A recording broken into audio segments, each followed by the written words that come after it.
আজকে আপনাদেরকে একটা চারা তৈরির কারখানা নিয়ে যাব। দেখেন কিভাবে বীজ থেকে চারা তৈরি করা হয়, সেই জায়গায় আপনাদেরকে আমি নিয়ে যাচ্ছি। ওইখানে দুইজন চাচা কাজ করতেছে, আমি তাদের সাথে কথা বলবো। আপনারা সবাই সাথে থাকুন। এখানে কি করা হয়, কিভাবে কাজ করা হয় আপনাদেরকে সবাইকে দেখাচ্ছি। দেখেন এই ঘরটা যেটা দেখতে, উপর যে ছাদ পুরোটাই কিন্তু পলিথিন পদ্ধতি, পলিথিন দিয়ে ঢেকে দেওয়া। আর যেগুলো হচ্ছে বেড়াগুলো হচ্ছে নেট জাল দেওয়া। আমি ওনাদের সাথে কথা বলি। আসসালামু আলাইকুম। ওয়ালাইকুম আসসালাম। এখানে কি করতেছেন আপনারা? এই যে বীজ রোপণ, মানে বেগুন বেগুন চারা, আবার লাউয়ের চারা, কপির চারা। কাছ থেকে শুনুন, এই যে ঘরটা যে তৈরি করছেন, এই ঘরটা তৈরি করতে কত টাকা খরচ গেছে? অনেক টাকা। 3 লাখ টাকা। 3 লাখ।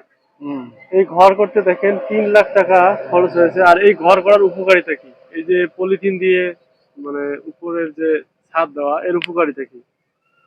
এটা বৃষ্টি বাদলে যেন না হয়, সে ক্ষতি যেন না হয়। এই চারা শীতকালে কুয়াশা পড়বে না, কুয়াশা পড়বে, শীতকালে বীজের চারা মানে এটা আটকে আহার জন্য আর কি, মানে উপরকার থেকে যাতে কোনো ক্ষয়ক্ষতি না হয় বৃষ্টি বাদল। এই যে পলিথিন দেখতেছি আমি, এই পলিথিন পদ্ধতিটা আসলে কি পদ্ধতি?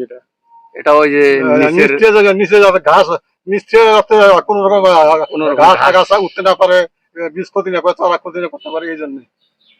অনেক সুন্দর একটা উদ্যোগ কিন্তু আপনাদের এই কাজটা ভালো লাগলো। যে যারা নার্সারি করতে চান কিংবা মানে বীজ রোপণ করতে চান, তারা দেখেন এইভাবে সুন্দর একটা ঘর তৈরি করবেন। আর যদি এরকম ঘর তৈরি করতে পারেন, তাহলে কিন্তু এখানে হচ্ছে উন্নত মানের যে চারা, সেই চারা তৈরি করবে। এখানে কি কি চারা আছে? এই বেগুন চারা আছে, লাউয়ের চারা আছে, কপির চারা আছে, মরিচের চারা আছে, বিভিন্ন ধরনের চারা। এখানে দেখেন যে উপরে যে পলিথিন দিয়ে ঘর দেওয়া আছে, এই ঘরগুলো উপকারিতা হচ্ছে যে রোদ এবং বৃষ্টিতে কোনো ক্ষতি হবে না, এবং শীতকালে যাতে শীত পড়তে না, যাতে কুয়াশা না পড়ে। আর এই যে বেড়াগুলো যেগুলো দেখতেছি, এই বেড়াগুলো কিসের? এই বেড়াগুলো হলো নেট জাল, মানে আবহাওয়া যেন পায় আর ধুলে বালু যেন না আসে, এই কারণে নেট জাল দেওয়া। দর্শক, আপনারা দেখলেন যে আমাদের এই কুড়িগ্রাম জেলার কেদার ইউনিয়নে টেকনিক্যাল মোড় দুইজন অভিজ্ঞ কৃষক, তারা কিন্তু এই পদ্ধতিতে দেখেন।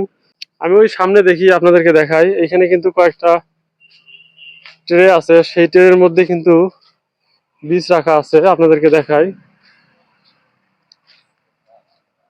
এই যে এখানে কয়েকটা বীজ দেখা যাচ্ছে, এগুলো আসলে কিসের বীজ?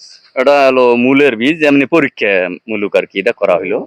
পরীক্ষামূলক ভাবে বীজ তৈরি করা হয়েছে। দেখেন এই বীজগুলো কিন্তু অনেক সুন্দর ভাবে হয়ে উঠছে। আর এনারা দেখেন দুইজন কাজ করতেছে।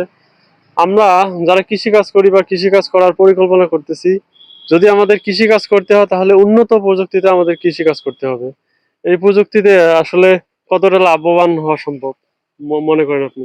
তো এটা তো যেভাবে কাজ করতেছি, তাতে আল্লাহর কাছে আশা করি লাভবান হওয়ার সম্ভাবনা আছে।